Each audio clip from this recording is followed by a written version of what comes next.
Okay, hopefully we get the recording going. So everybody knows this is being recorded. You may have seen a pop-up on your screen that you may have to click OK to continue on. And you can expect that in the future. Typically, I'll just be frank and honest, I'm more used to running agency type of work groups. This is a governor's council, and so there are a few things that we have to pertain to along with that. So for now, I'm going to be recording these so that they're publicly available to folks afterwards. As a governor's council, we are open to the public, and press can attend these meetings. So they should be identified in the attendees participants list. I don't see any at this time, but that is something that can happen and members should be aware of, or that they may review these meetings afterwards. We will be following General Roberts Rules of Order procedures and such, similar to most other boards and councils here at the state. I'm going to start with basically a call to order here, which is now, and a roll call, which I'll run through. And you can just say here present. Wesser? I'm here, sir. Steve White? I am here. Can you hear me? Sure can, Steve. Thank you. Okay, thanks. Paul Sapaniak? Sapaniak, yep. Sapaniak, okay. I'll try working on I'm here. Mike Boselman? Yes, here. Myself, I'm present. Jen Fowler, have you joined yet? I am here. All right, excellent. Thank you. Jason Smith? Present. James Strait? Here. JD Jacoby? Right here, thanks. JD, you prefer to go by JD, is that correct? Yeah, that's who I am. Gordy Kahn? Here. Dustin Temple? Here. Dan Olson? Present. And Butch Huseby? Here. Excellent. Thank you, everybody, for making this initial meeting where we're just going to go over a lot of the logistics and discussions about the council and how we're going to operate. Appreciate people being able to do this. I know it was more of a shorter notice. What I anticipate we'll do because of the time frame given. So many of you are aware the executive order was established back in November of 2019. The governor reissued the executive order in April of 2020 with us added details and some date target timelines due to some delays, which I won't go into on various sides and orders. We're now getting running, but we're going to try to keep this thing moving along because of that. So we're going to try to do, for the time being, weekly meetings Wednesdays at noon, giving folks a week in between to try to pull materials together, get updates, and keep people moving forward. If that pace isn't conducive to those things, then we'll reassess and try at the very minimum to do every other week. But the time frame between now and the end of the year to get as much done of this as we can, at least to have our framework outlined, will go by fast. So appreciate folks' willingness to bend to that. Sorry to impede on your lunches, but I thought with given the time frame, it was the best odds of actually catching people. So I won't mind if folks are eating in the meantime while they're participating. So what I'd like to do first is just do a little introduction of the council members. If folks could go through and just introduce yourselves and say a little bit about yourself and your experience so that we can get to know our team members on the council here, that'd be great. I'll start. I'm Craig Germain. I'm the TIO for the Department of Natural Resources and Conservation. The master's degree in Geospatial Information Science, which being in the GIS world and natural resource world naturally integrates quite a lot with aerial imagery, satellite imagery, remote sensing information, which is my major focus as a master in my master's degree. I really enjoy this stuff and has a lot of potential for, especially at DNRC. Realizing about a year ago or so, maybe a year and a half now, where this was headed, I started bringing this up at our State Information Technology Managers Council, which is under the executive branch. And we formed a work group there and started kind of hammering out what a state policy might look like. And then when the auditor's office did the audit on unmanned aerial systems, it got elevated up to being a governor's council. And so that's where we are here today. You each have been chosen or nominated by folks to be on this council, and I really appreciate participation. And I'm just gonna go by the order that I have here in the participants list, so I'll pass it off to Steve. Good afternoon, everyone. My name is Steve White. I'm calling in from Bozeman. I really appreciate the opportunity to be on this council.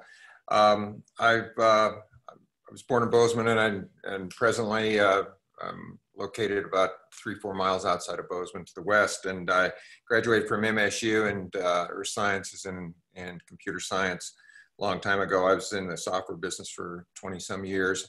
And from 2007 to 2018, I was actually Gallatin County Commissioner. But during all of that time, I've been pretty involved in UAS. I've been flying unmanned stuff for probably 25, 30 years. And since 2012, I've done a lot of aerial cinematography.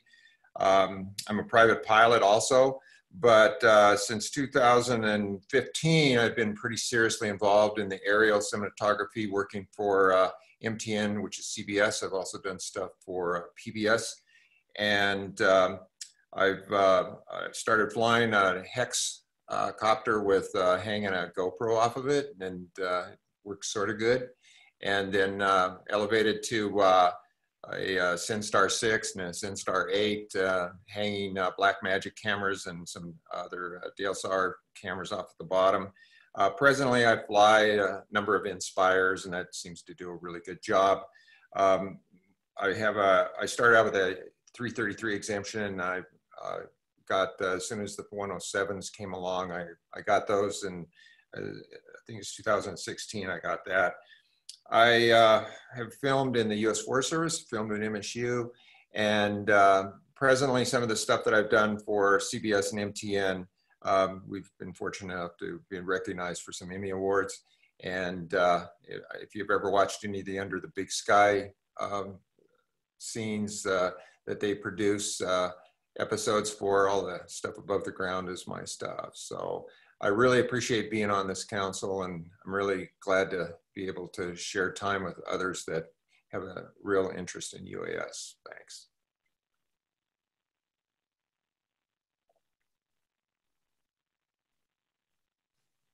Gotta mute myself. Jason Smith.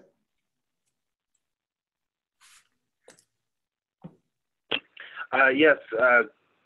Good afternoon, everybody. Jason Smith. I am the Director of Indian Affairs for Governor Steve Bullock. I've been in this office for the past 7 years, going on 8.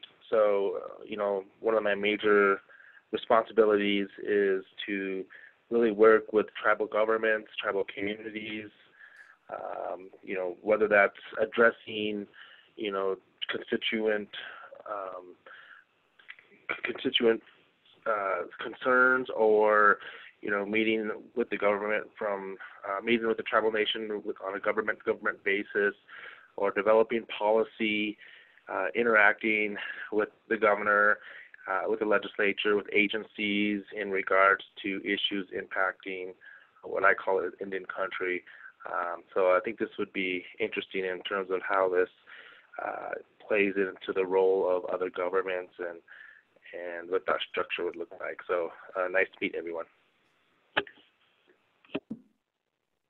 Thanks, Jason. Butch?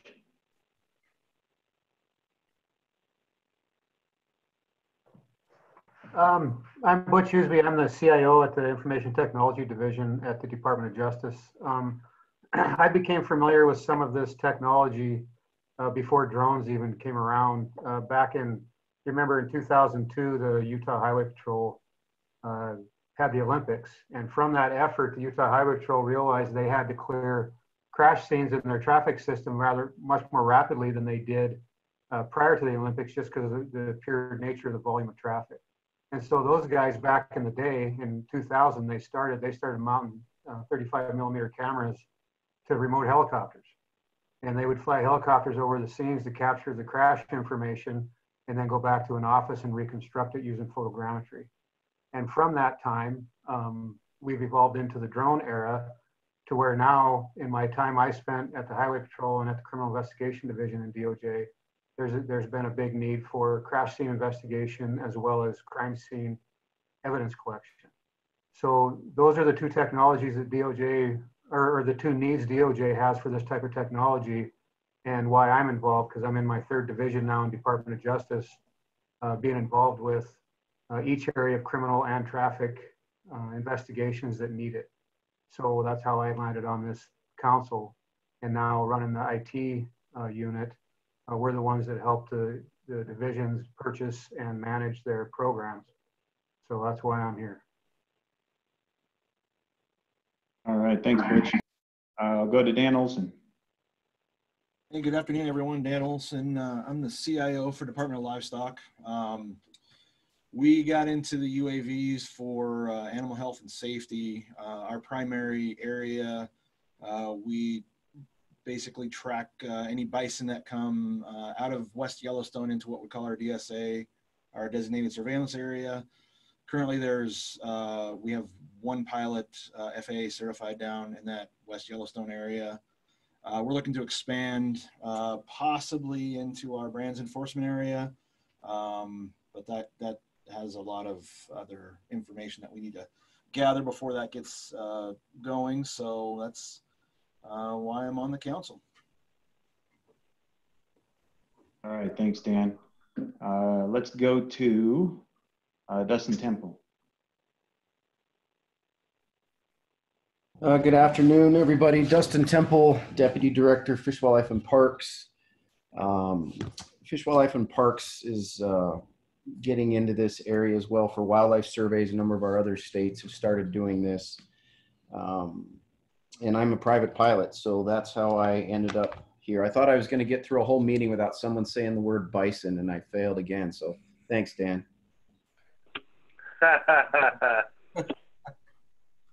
All right, thanks, Dustin. Go to Gordy.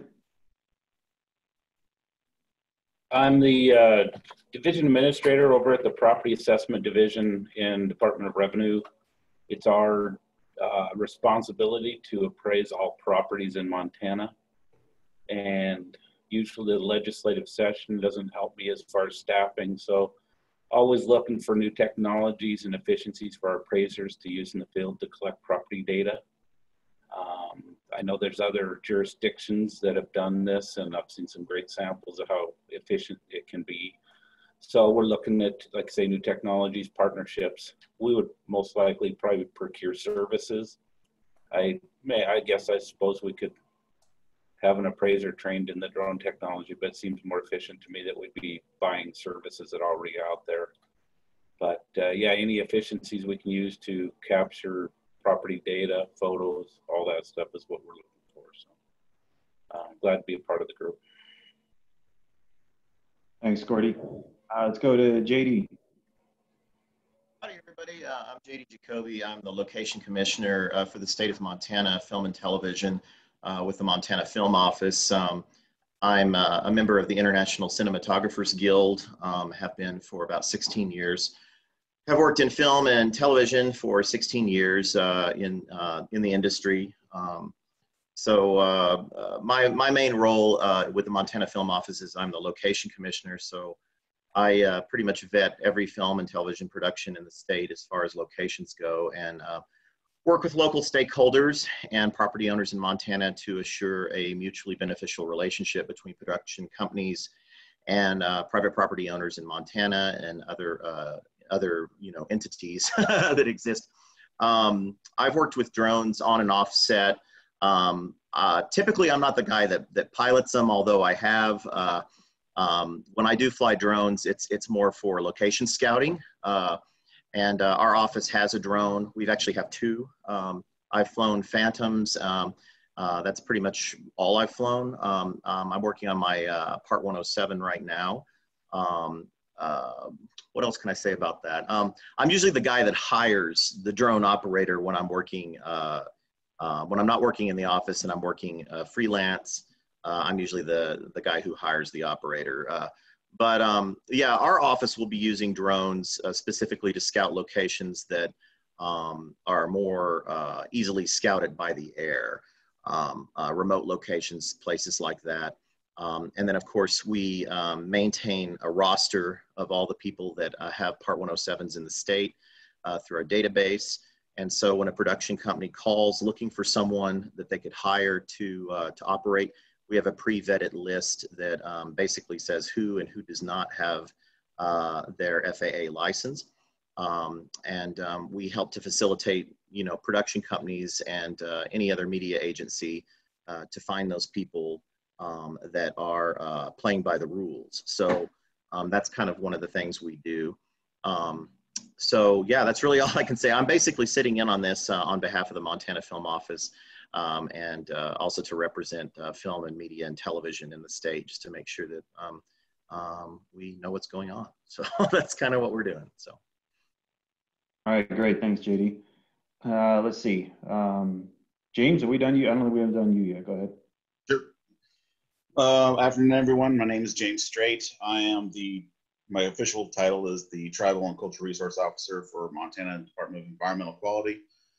Sitting in that position, I wear a lot of different hats, including working on the Major Facility Siting Program, Tribal Outreach, MEPA Coordinator, and I'm also the UAV Program Manager. DEQ has been operating with UAVs since about 2011 when we got our first Phantom Vision 2. Since that time, we currently run about 8 or 9 different UAVs, all DJI products.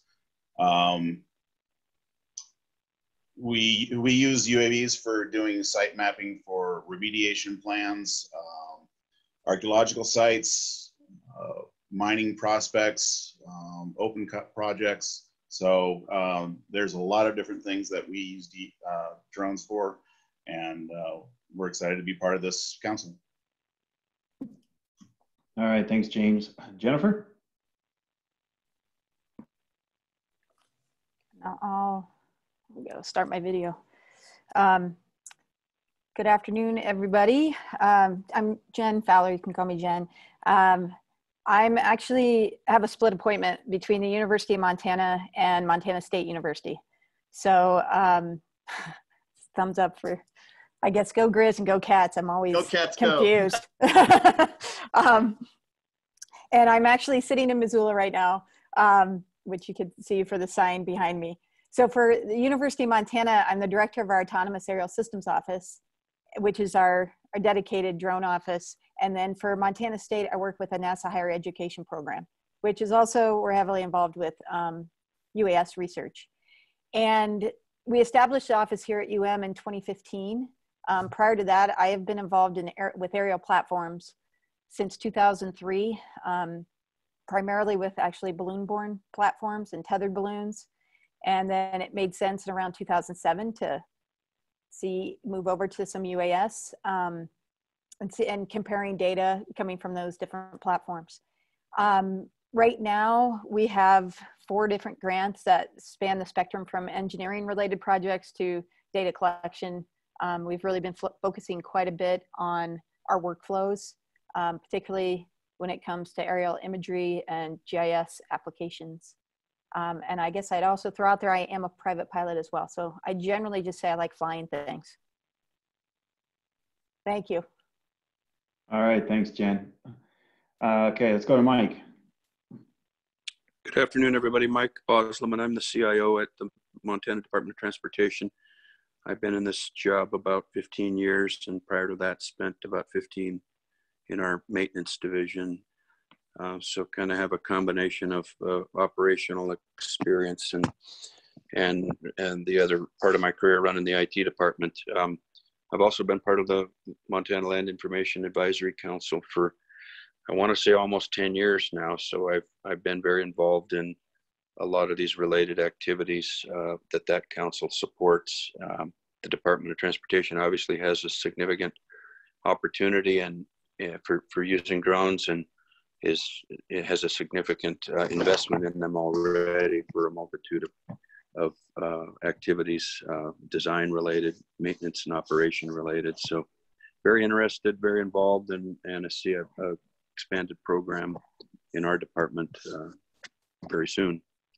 Thank you. All right, thanks, Mike. Paul? Good afternoon, everybody. Paul Sopaniak. I am currently the investigations manager for the Department of Corrections. We handle all felony criminal investigations for corrections. Prior to that, I was at the Montana Law Enforcement Academy as a program manager instructor for about 3.5 years. Prior to that, 25 years as a special agent with the FBI. DOC obviously has an interest in drones with the security aspect, trying to stop contraband coming into the facility, being used for safety and security of the facility, as far as if we had an incident and needed to be able to either map or use it for intel gathering. Also, we have a working ranch at Montana State Prison, which we're looking at using drones for mapping the actual property itself, and again, using it for intelligence gathering and surveillance. Great, thanks, Paul. And I think last but not least, Wes. Hey, everybody. Sorry for the remoteness here. I'm at the airport, spending about 200 days a year traveling with this gig, but started UAS originally in 2007 as an Army UAS operator, operating everything from Group 2 up to Group 5, so tens of thousands of pounds, turbine aircraft that were unmanned. Got out in 2017 and started my civilian career with UAS with Ascent Vision Technologies, building a system that breaks drones. And Steve White's probably very familiar with it because we tested on his property.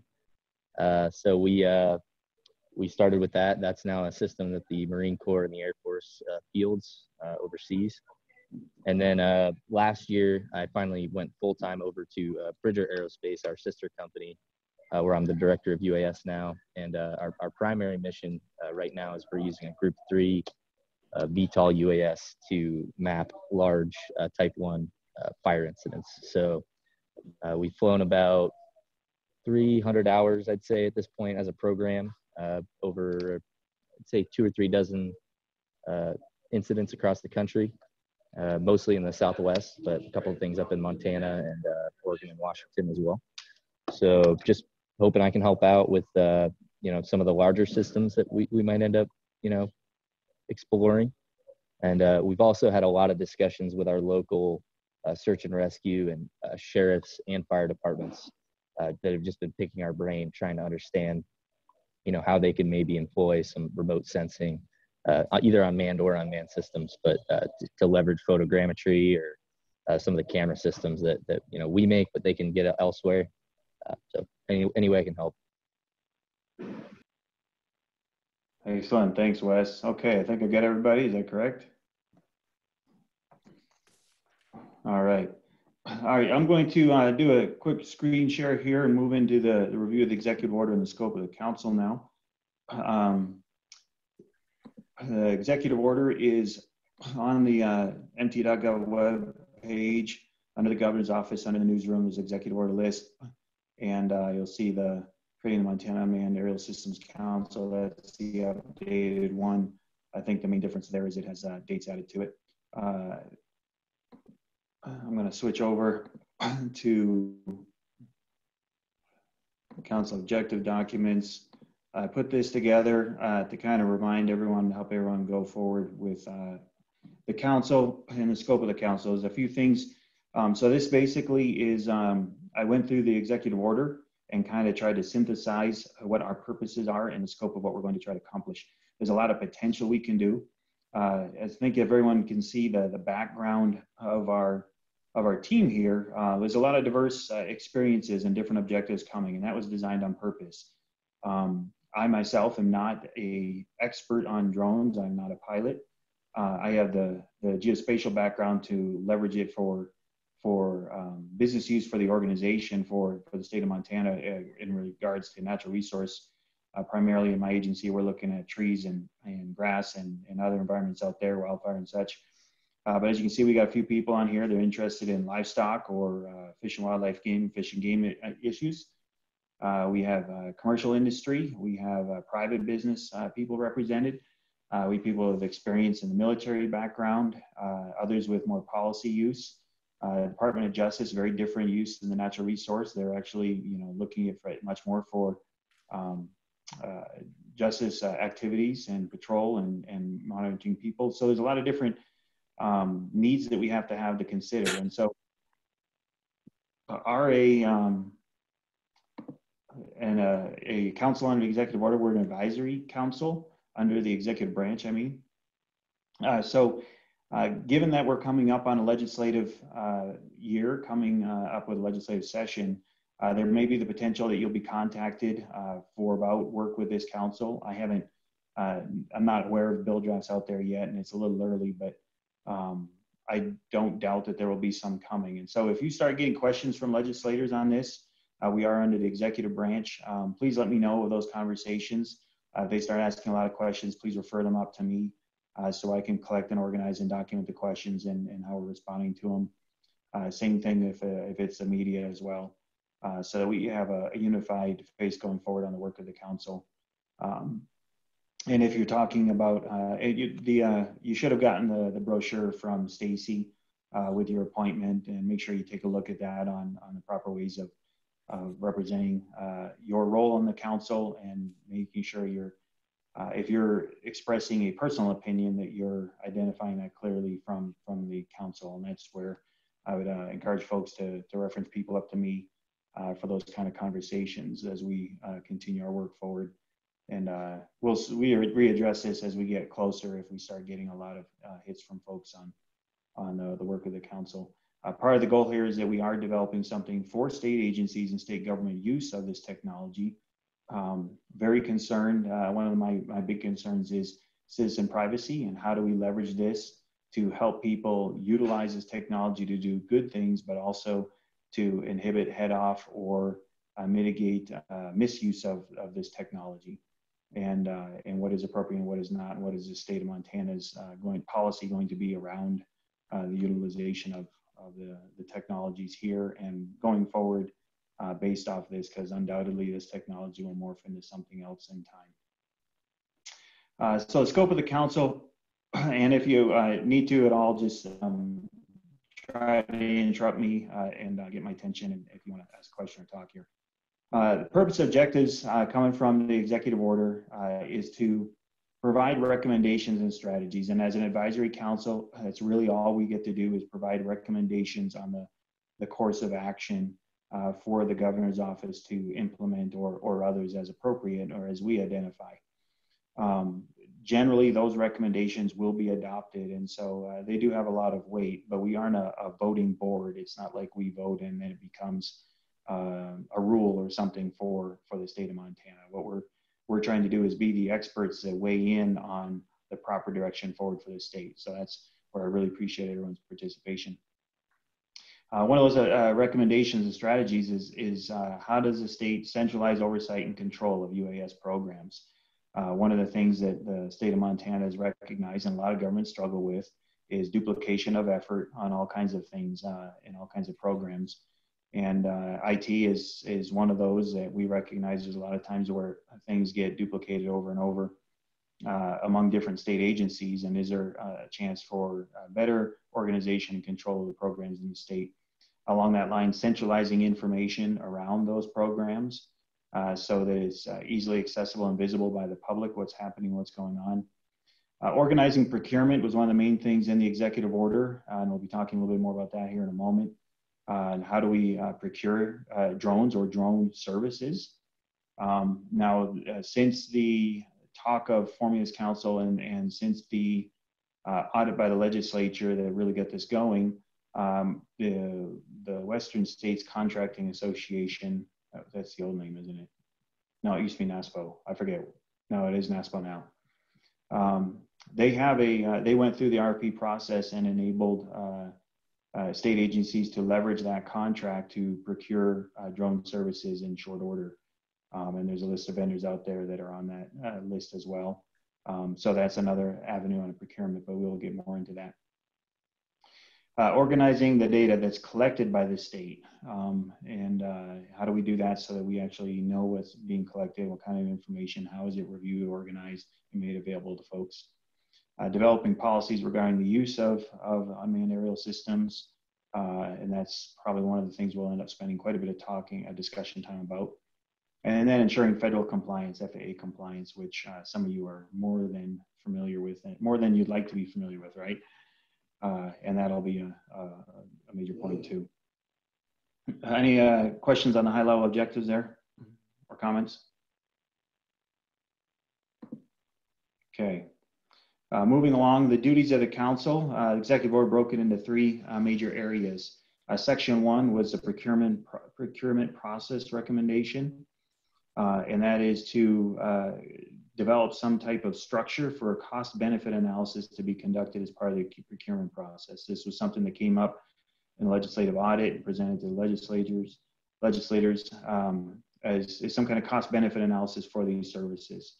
I think many of us recognize very quickly, you can take a look, and when you start thinking about risk of life and cost of a drone versus cost of an airplane, it becomes pretty easy to do a cost benefit, but developing some type of form or something for agencies when they want to procure one more or a different type of service or something, that they have a means of justifying that expense across the state.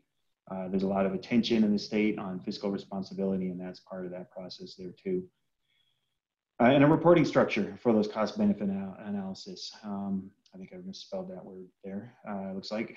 And so where does that, those cost benefit reports go and live? Where are they reviewed by somebody and who?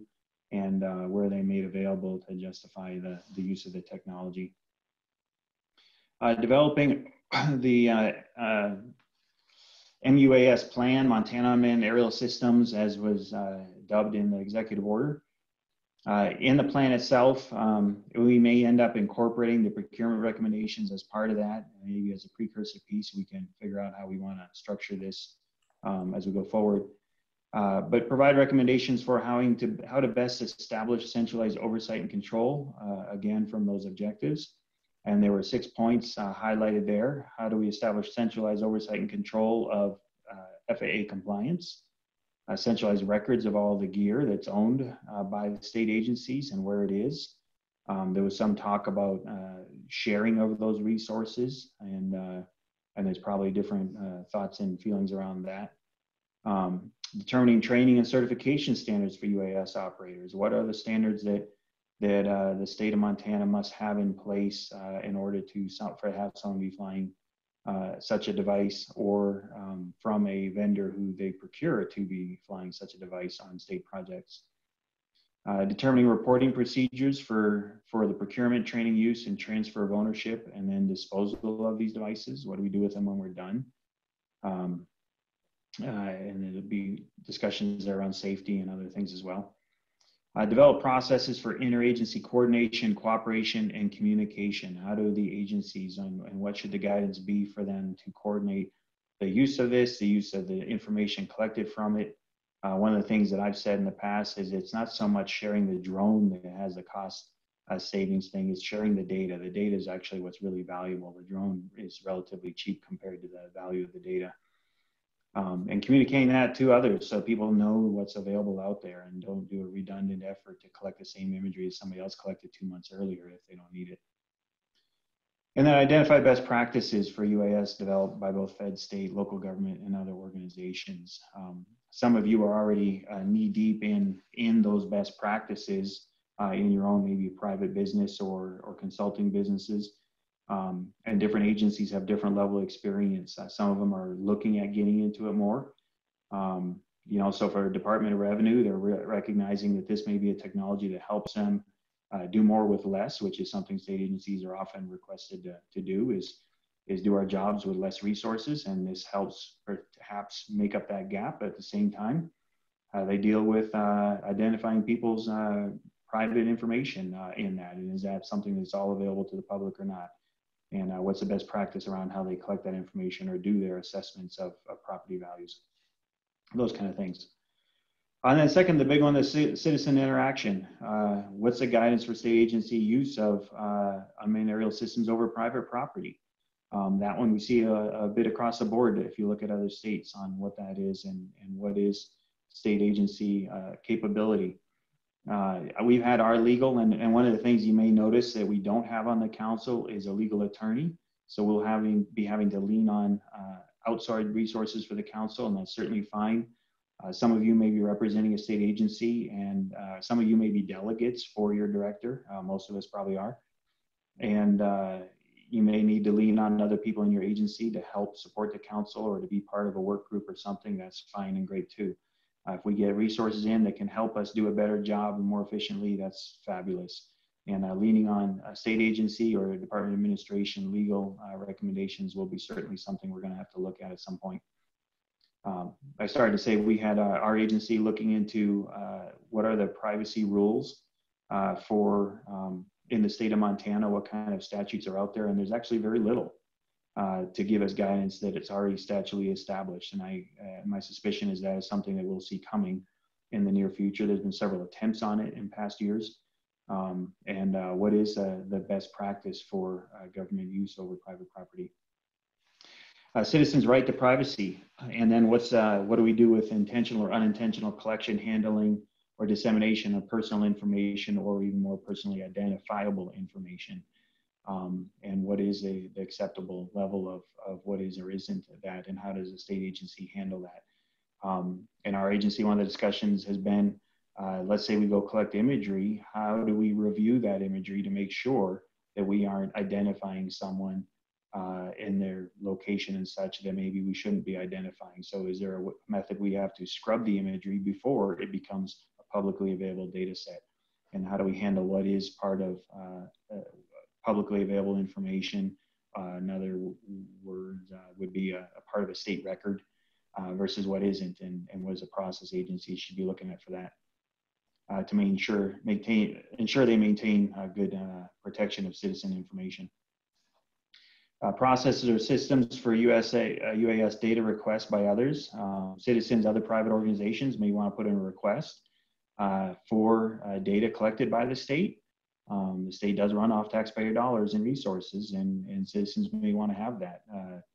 Folks are probably very familiar with the cadastral site and the parcel data and parcel ownership data for the state of Montana. That generates a huge amount of business revenue for all kinds of industries, and it's not unforeseeable that the drone imagery could enhance that as well for folks, whether it be real estate or other folks as well. So how do they identify what's been collected and make that request? And then how do we handle citizen complaints or comments or concerns for anything, to identify any violations in what is recommended or good practice or nuisance to people? How do we handle that and properly recognize citizens' needs there? Anything on section 2 anyone wants to comment on?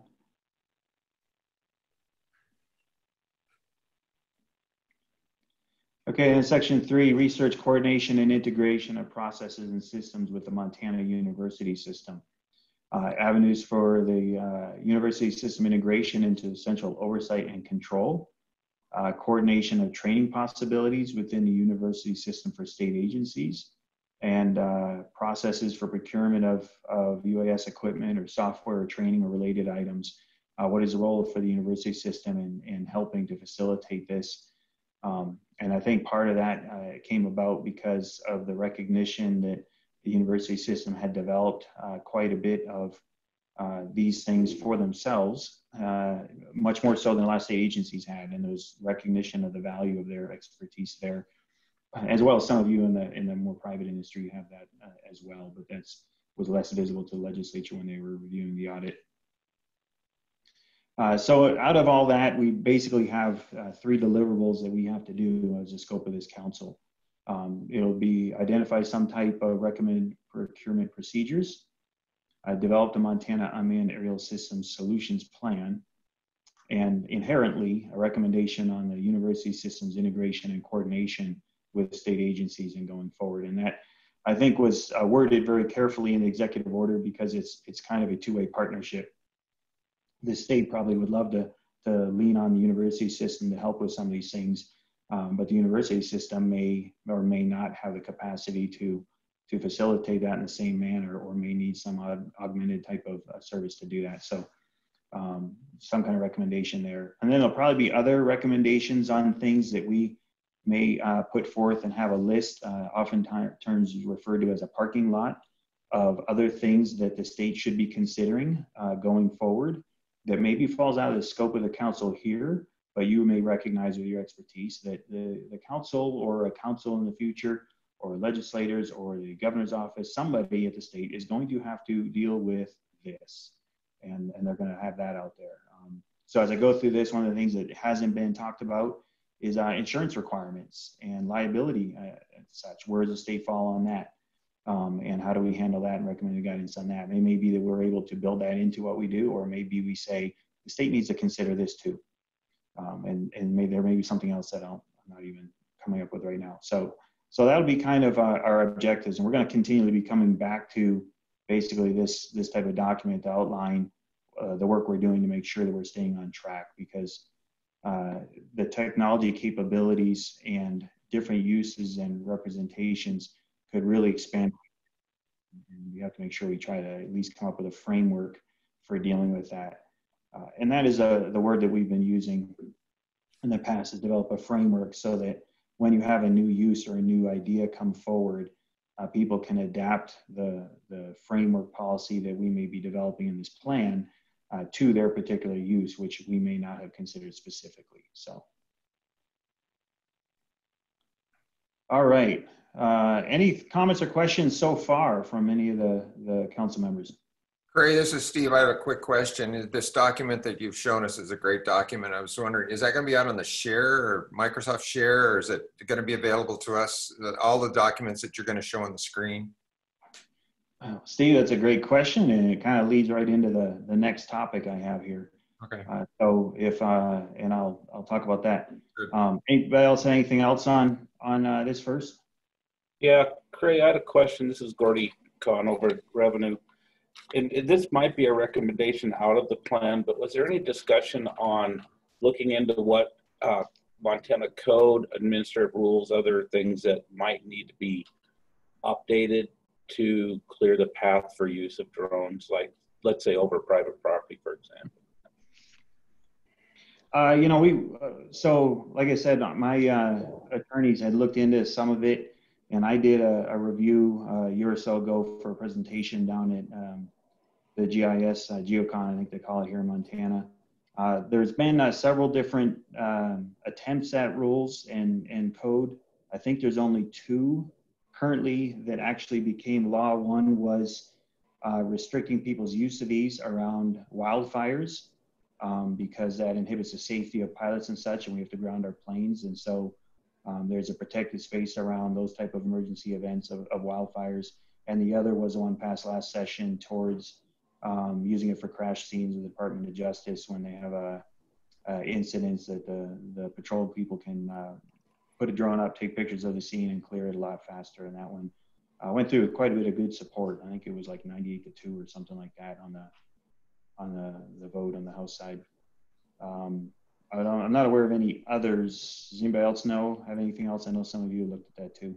Yeah, Craig, this is Butch. There is 46109 that limits unmanned aerial vehicles on the law enforcement side to only be able to essentially collect evidence with a search warrant. So that requirement is already in place, and that's a great, that's the only way we do it anyway. So it works out. Yeah, because typically you've needed a search warrant to do anything else, right? Right. Yeah. Craig, I've got another question. I don't know if it's at the right time to ask it because you're covering a lot of stuff, but there's two other points that I didn't know if was going to be incorporated into what the council's working on.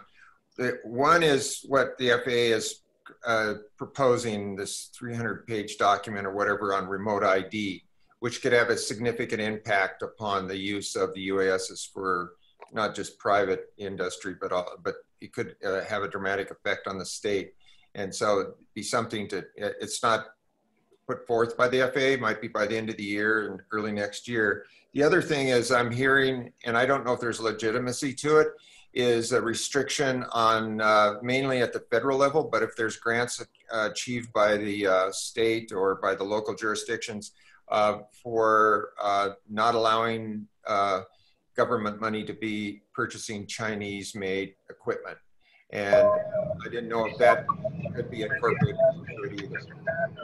Yeah, Steve, this is Wes. Just to tap on that. So you are correct. I mean, we've seen it on our DOI and Forest Service efforts come up a few times rear its ugly head, where they weren't able to use a UAS that had Chinese equipment on it because it was federally procured. And then also, just as another side, not to like step all over you, Steve, but there is some avenues for using UAS for emergency use cases where you can operate outside of some of the boundaries of some of the federal FAA guidelines with the special government interest waiver. So I just want to bring that up as a side. Well, along that with Wes, I think I'm not sure if you said it this way, but the Chinese issue is not just the procurement of Chinese equipment, but I'd heard that there was a possible legislation or maybe it's already in place that it prohibits the use of Chinese-made equipment to fly over U.S. Forest Service properties. Yeah, no, you're correct. So those systems, I guess because they're federally owned and are Chinese, they're not able to operate over Forest Service land unless it's for emergency use. Okay, thanks. Yeah, if I can add into that a little bit, since DEQ gets a lot of its money from the Department of Interior, and we've been having conversations with their legal staff. And we can't even fly our own drones for projects that receive federal money. So it's put a real hamper on what we can do as well. So this is an issue that's going to have to be addressed. Okay, thank you. So the challenge there is acknowledged, and I've been made aware of some of those restrictions that have been going on. How the council handles it, we probably won't get into too much of what type of equipment is utilized for gear that obviously is permissible. State agencies certainly. I know my director has mentioned that we perhaps should be weighing in on some of those federal discussions on things because. You know, as Jen and I were chatting the other day, if you ban anything made in China, what do we have left that we can work with to fly? Not much. Right, and we're not banning all our iPhones either. So you know, it may be a little federal overreaction, but it may be worth recommending a study done on having some forensics people. Take one of these DJIs, collect information, and watch all the data traffic when we download it, when we update it and upgrade to see what's actually leaving. You know, what kind of communication is actually happening that may be going back to the mothership that everyone's concerned about. Yeah, JD? I have a concern about that because even American-made products will have components that are built and assembled in China and then brought into those products. I mean, that's going to be a very interesting discussion because so many of the components it may be an American company that assembles it, but the components are still from China. And so that's one thing that I'm a little bit concerned about is, you know, the fact that the camera assembly will probably be coming from China almost exclusively. I mean, you know, so that's an issue that is really, I would love to hear more about what the solution is for that, you know. Yeah. This is Jen, and I just would like to throw out maybe a section where we talk about data security and encompass all this, where we can make some recommendations based on further discussion with everyone here. That's a good point, Jen. I think so because that's going to fold into having that data be available for folks, scrubbed and cleaned, so that it's actually doesn't identify people around, you know, poorly. How do we protect that data, you know, and such. So that's a good point. And just one comment, JD is spot on because that I don't know anything that is in the air unmanned that doesn't have something from China in it. Right. Yeah. So what are we left with? You know. Yeah. No, I certainly get that, but it may be for the council's point that it's just going to be what is approved. I'm wondering if perhaps maybe the language in that, I mean, it would be interesting to get legal on board on that to take a look at it, because I'm assuming that one of the concerns is something that's come up recently with, like, for instance, iPhones and that kind of technology that's built in China, where they are concerned there might be a back door where spyware or anything like that could infiltrate that device or that technology. Whereas typically with the UAS, I mean, everything is recorded locally and is not being recorded through, through a web proxy or internet connection or Wi-Fi. We have control of the ultimate product on a flash drive or a compact flash card, where that information could be vetted before it goes to an area where it'd be shared on the internet. But I think I was wondering if maybe the concern was the fact that there could be some sort of infiltration of a device by an unauthorized user or something, if that's maybe what concerned with. So it could be too, JD, of them actually controlling the device or taking over control. That's, I had the same thought that if they were actually sucking the data, you'd know it pretty quick because your whole pipe would bog down or something, and a lot of that's done offline to get it off. But what would they be collecting? And that's, right now there's just a lot of security concerns given China. Another day it's going to be Russia or Iran or somebody else. So that's out there, and that's probably beyond our need to identify, other than they have to be legally permissible units to fly over Montana territory, and we're going to probably be leaning on FAA guidance on that. And if Department of Homeland Security puts a big restriction in, well, that's a fight that folks need to have up there. That'll probably be outside the purview of the council, other than security for Montana, and what practices do we need to have in place that people ensure that their devices are legally compliant to fly over Montana, something along those lines. Again, back to the framework versus the technical details part of the discussion, right? All right, so given that we only have a few minutes left, I'm going to jump into the document sharing piece. I know I did throw a lot of info, just trying to get us up to speed on how the council will work. What I'm going to try to do, and I've put this out there this morning, so Montana, we're kind of two options. In the past, what we did, and as I referenced, we had a work group that put a lot of materials together, and that work group used a file share in OneDrive, and everyone could access the OneDrive and post their documents there and review the documents. What I'd like to do first is, instead of that, is try to utilize Microsoft Teams, where we can actually both post files, but people can edit, have conversation chats around files. I'm going to just say this right off the bat. I am not a Super Teams fan myself. It's a bit of a complex tool to track and keep understanding. What I did is I've added just a few of you to this team, Jennifer and Steve and Dan Olson. Dan, I don't have concerns about you being able to access it because you're a state employee. But I really want to get feedback from Steve and Jennifer, because if Steve and Wes, as outside people, I was able to add their email and invite them to the team, but on my side it says they're a guest. And what I'd like to know is, are you able to, one, get in and see the things, and two, can you upload a document to this team as well, and can you chat on it? If all you can do is see stuff and you can't participate, then this may not work as well for us. So I just got on it this morning, so I haven't had a chance to dig into it. So, but I appreciate you setting up. That's kind of why I was asking if that's where the documents are going to be located. Yeah. So, and here's where, and I'm not the team's expert either, so I'm going to end up struggling a little bit with you folks. But I put in some relevant documents from the work group that we had. We had a lot of stuff uploaded from the work group. And so here's a few here that you can play with and take a look at, see if you can open, see if you have the ability to comment on it or make a change to it. So as we develop these things going forward, what I will highlight is there is a MUAS standards template draft document in that share, and the rest of you will get added here shortly once I can verify that this actually works for Steve, because I know if it works for Steve, it'll work for the rest of you.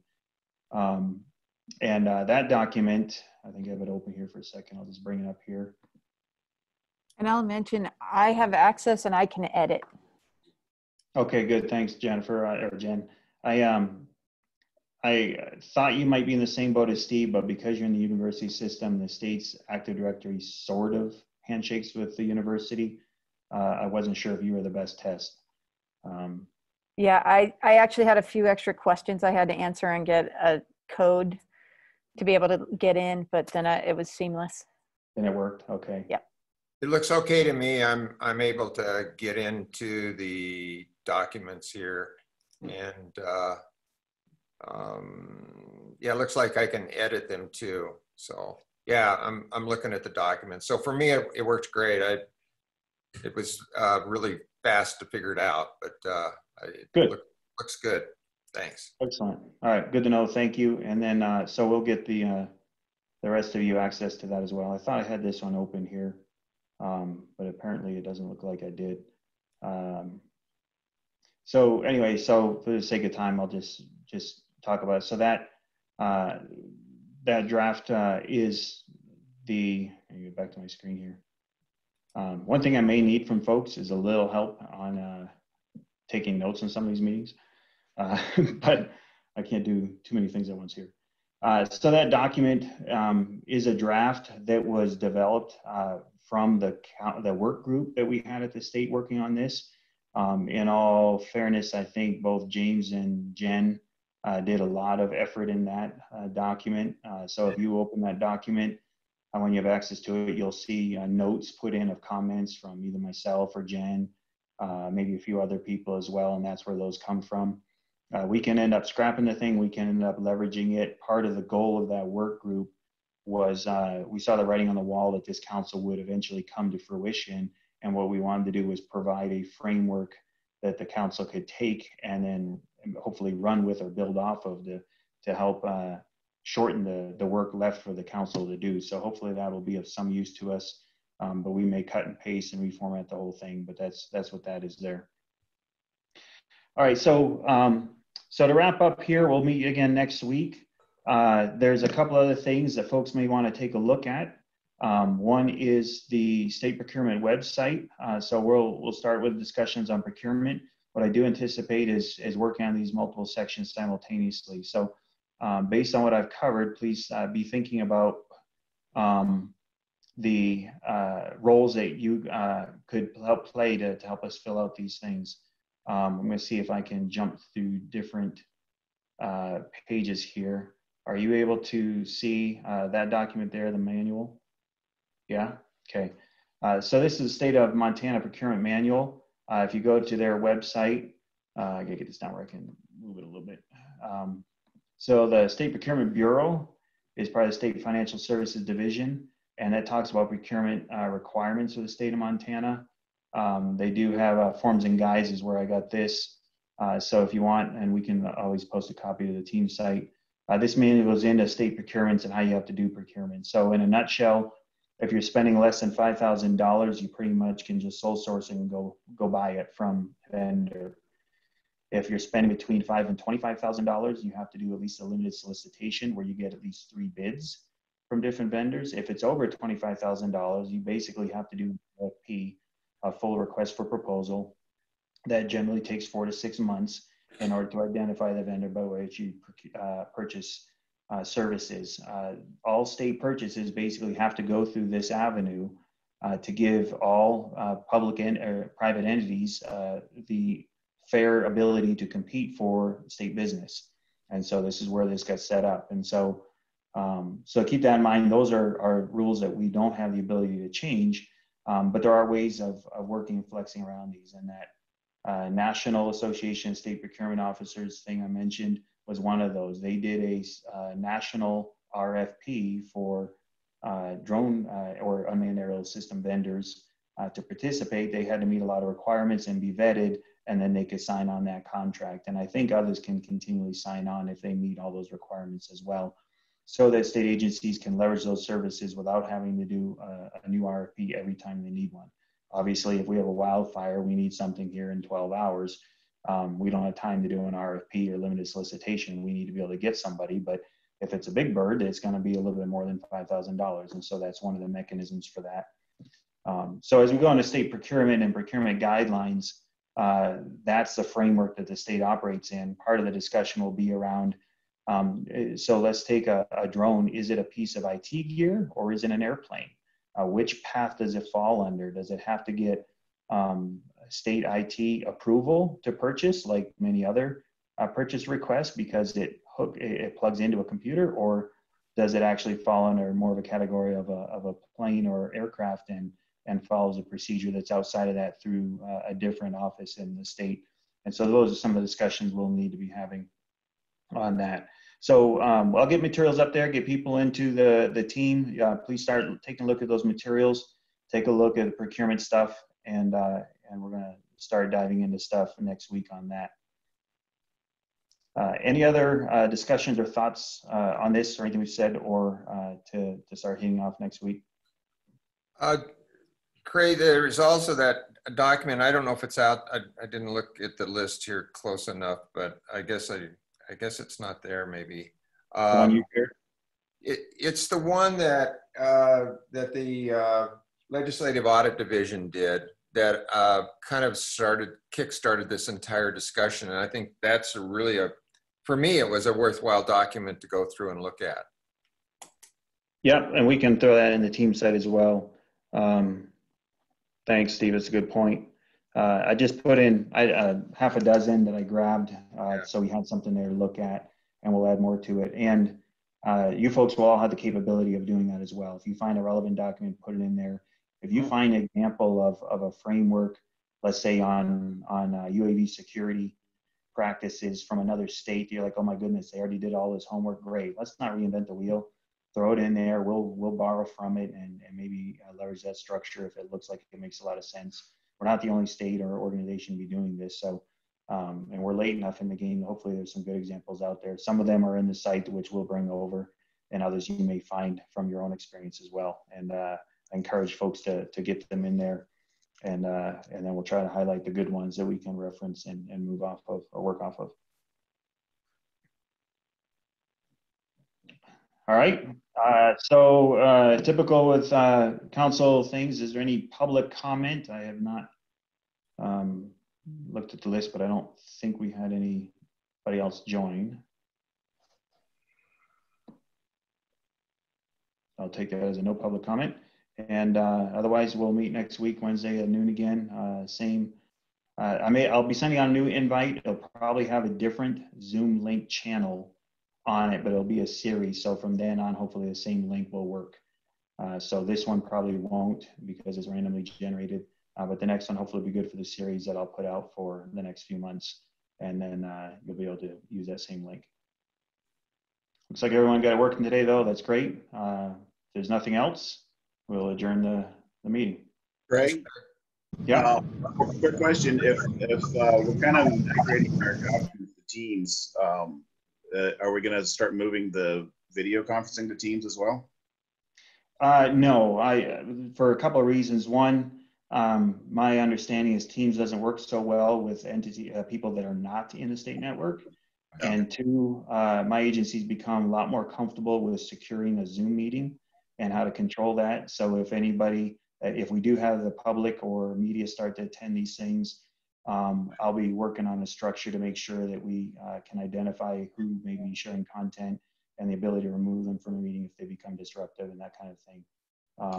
Probably all heard in the press about Zoom bombing, and so we've been working trying to limit that. Right now I have it pretty open for everyone that any of you can share a screen session, and I may end up restructuring these meetings a little bit just to make sure we have permission to do that type of thing, just so bad things don't happen.